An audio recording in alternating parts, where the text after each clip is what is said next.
Okay, Marina and Gary, I decided to go ahead and make a video. I want you to be comfortable putting this together. I want you to be happy with your purchase. So, right now, what you want to do when you first get this fan, it's going to be all taken apart. The blade in the cage will be off. The struts will be still attached to the cage. What you want to do is, first thing, there's an oil cup right here. And you'll be able to get to it because the blade and cage are off. You're going to unscrew this oil cup, fill it 3/4 full of oil, and then screw it back on. Real simple. The next thing you're going to want to do is attach these 3 arms, one at the top and 2 at the bottom, to the motor. 3 screws. On this one, attach the arm to the cage, then have somebody help you just push down a little bit to flex the cage in and screw that one screw in. The cage will be on. Before you do that, you're gonna have to put the blade on. So what I've done is I've backed the screw out of the blade. Just want to make sure that you get it lined up with this flat right here. There's a flat on the shaft, so make sure it's lined up, the screw's backed out just a little bit so that this will slide on right. A little bit tough right there. It'll slide right on the shaft. Then screw this down and make sure that it's in that slot. You'll feel it. You can tighten it down a little bit and try to move the blade back and forth. Snug it up. You'll be fine. It'll go on just fine. The next thing you're going to want to know about is this.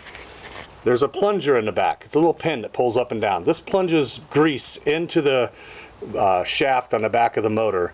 I'll fill it with grease just every once in a while, depending on how much you run it. Just give it a couple up and down, pulls up and down like this. That'll keep the back the bearings greased. The last thing I'm going to show you, sorry about this video, I'm trying to do it by myself. I'm going to lay the fan down here, lay it on its side. If you ever want to stop it from oscillating, this screw needs to go in the center. You just simply take the nut off here, unscrew the screw, put that in the center. That will keep it from oscillating at all. Right now it's on full oscillation, the furthest it can go back and forth. If you want it to go a little less, put it in a different hole. The closer to the center, the less it will oscillate.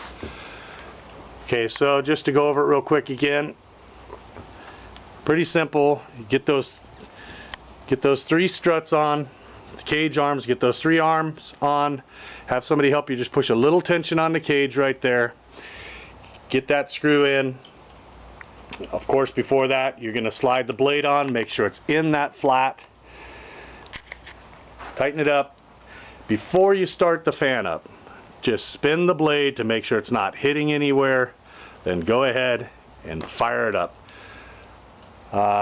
Sorry about the video, I had to do it by myself here. If you have any other questions, let me know. I'm going to take some more photos of this fan. I'll have them in my photo log so we can go over anything you need to know. Once in a while, it wouldn't be a bad idea to take this out. You just take a screwdriver and just turn this little screw out. It comes out real easy. Put a drop of oil in there once in a while. It helps the grease move around.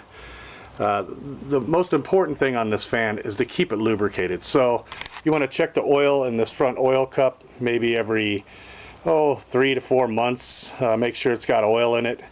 There's a spring in there. I guess I should show you while I'm doing this. There's a spring in here. Let me unscrew this. I'm going to show you there's a spring and a wick. So that wick and spring need to go up into the motor shaft with the oil in there. I'm going to dump this oil out so it doesn't get all over when it's shipped. So you're just going to make sure that spring and the wick go up in that hole, screw it on, it's good to go. Okay, any more questions, just let me know. I'll help you along the way. Should be real simple for you. Enjoy the fan. Thank you very much. Tell your friends.